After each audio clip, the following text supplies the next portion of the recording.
Koronapandemia on saanut venäläiset matkailemaan kotimaassaan ja Karjala on yksi maan suosituimmista matkakohteista.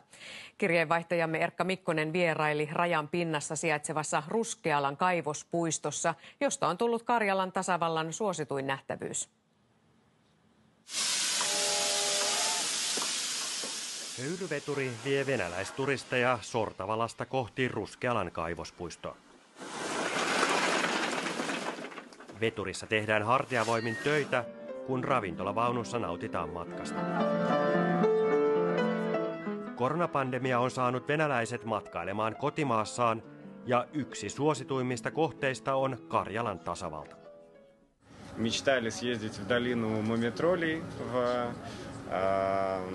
на Анталии, но пока что не получается из-за ковида, из-за ограничений.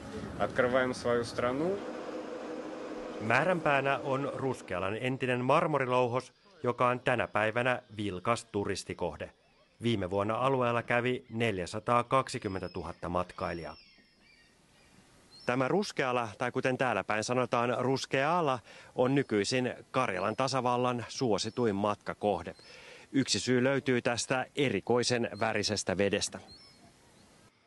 И многие говорят, что Карелия и Финляндия очень похожи. Как вам кажется? Ну, в принципе, да, похоже. Мне кажется, что Финляндия более обжитая, Карелия все же более дикая. Может, это связано с менталитетом, конечно. Это ты глубоко не заезжал в Финляндию.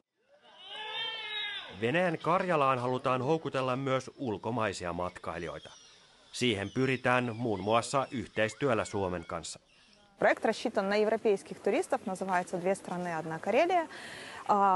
Когда гости приезжают в финскую Карелию, смотрят, знакомятся с кухней, знакомятся с культурой Карелии, Финляндии, и потом едут сюда и здесь уже русскую часть Карелии изучают.